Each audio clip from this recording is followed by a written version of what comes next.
and welcome to my August wrap-up.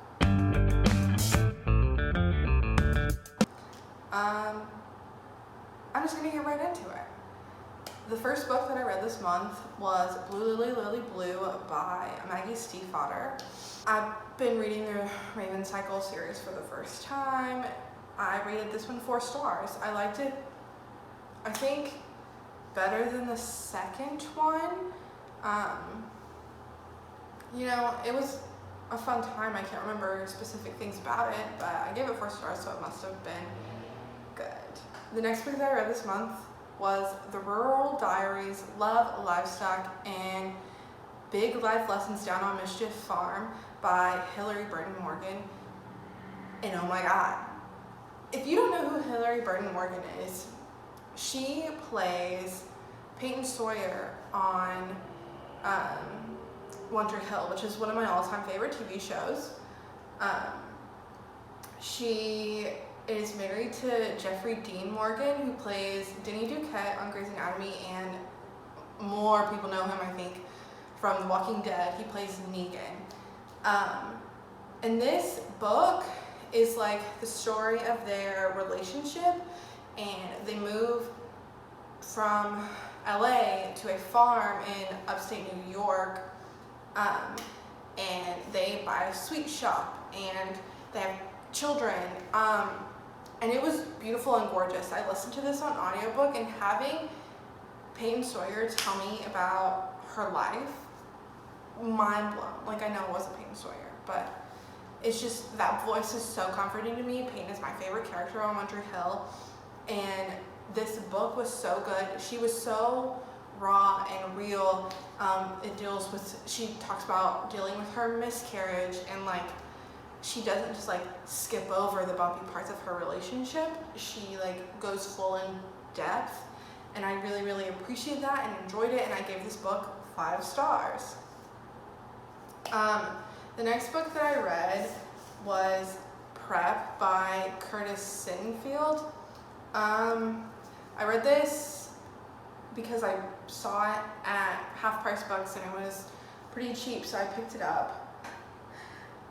This book is about Lee, who moves and goes to this prestigious boarding school in Massachusetts, and she moves from like Indiana, and everyone there is like super privileged and well off, and she's like on scholarship, and so it like just follows her 4 years there and how she changes, and it changes and like various obstacles, and I enjoyed that part of it. I liked what it had to say about race. I liked what it had to say about privilege and class and like various subjects like that, but I absolutely hated the romance aspect of this. I did not care at all.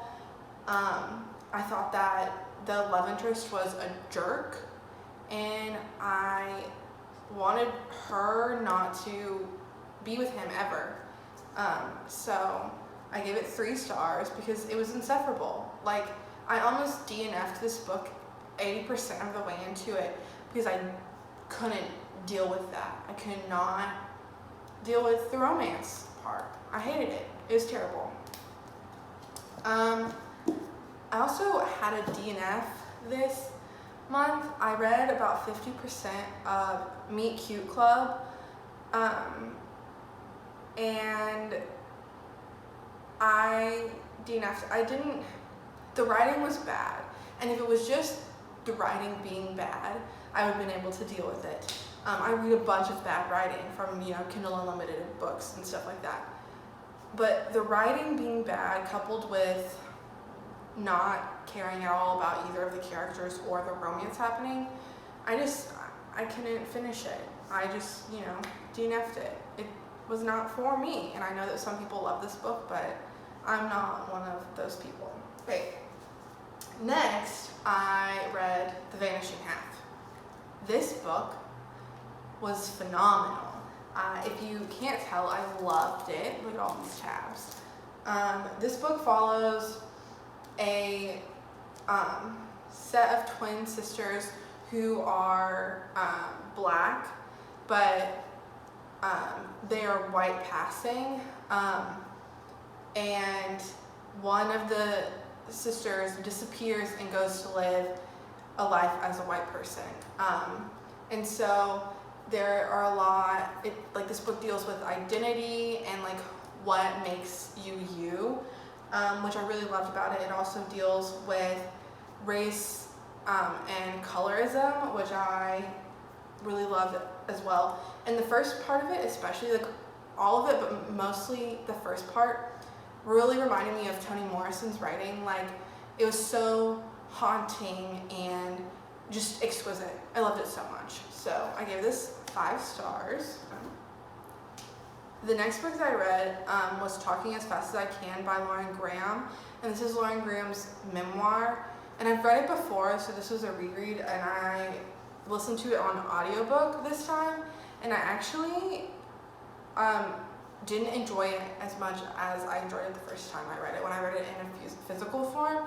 And I don't know if that was, like, I feel like part of it is, this is one of the first memoirs I read, and so I didn't really know what I, liked in a memoir the first time I read it. And so some of the things that, like, the way that she talks and, like, I don't know, this is not really an in-depth memoir, and so I lowered my rating to 3 stars. The next book that I read this month was Daisy Jones and the Six. I listened to this on audiobook. This was fantastic, phenomenal. 5 stars, couldn't get enough of it. This book is about a band and the lead singer and like the 2 albums the band makes and their tours and stuff. And the audiobook, which is how I read it, how I consumed it, was phenomenal. It has a full cast, so like various different voices. And this book made me cry. I didn't really expect to like it as much as I did, but I loved it. I thought it was so good. I gave it 5 stars. Highly recommend. And then the next book that I read this month was What Doesn't Kill You Makes You Blacker, a memoir and essays by Damon Young. And I gave this 4 stars. I really liked this book. I liked the exploration of race and racism. And I liked hearing from this point of view. I felt like the writing was a little bit wordy at times, which is why I gave it 4 stars. But I really did enjoy it. I thought that it was really good and like a great look into a life that is very different from mine. And like, I don't know, big fan. And then the next 4 books I read for Summerween, so I just uploaded that vlog yesterday, so you know what they are. But I read Gone Girl. I gave it 4 stars. I liked it. The writing was good, but I thought the characters were really annoying, and I liked the movie better. So I gave it 4 stars. The book I finished after that was The Night Swim. I thought this was like an okay thriller. It just didn't stand out to me. I finished this like on Thursday and it's Monday today, and I really honestly am kind of struggling to remember what this book is about now. And so it just doesn't, it's not a standout, So I gave it 3 stars. But if thriller, like true crime podcasts are your thing, you might enjoy this more than I did, I think. The next book that I finished this month was The Turn of the Key, and that book was really good. I listened to this one on audiobook as well, and I really, really liked it. This book follows a nanny who she like moves to nanny this house, and it's after like 4 nannies have left because the house like is a smart home, and like they said that there are ghosts there because it's a really old estate, and like it was redone by the kids that she's nannying. This book has creepy kids, has a haunted house. It was truly chef's kiss. I gave it 4 stars. I really liked it. And then the last book that I read this month was I'm Thinking of Ending Things.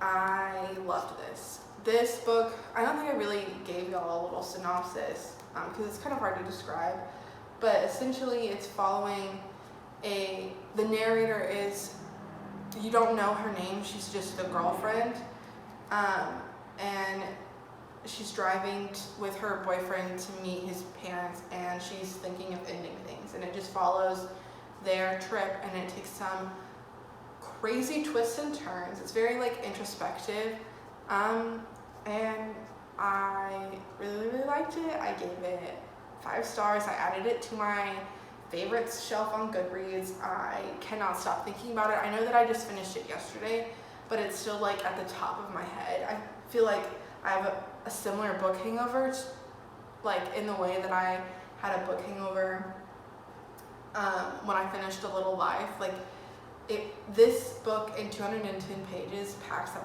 punch, and I'm like having trouble consuming any type of media because I just like can't stop thinking about this book. So yeah, that's what I read this month. I felt like it was a pretty great reading month, and I hope you enjoyed my wrap up.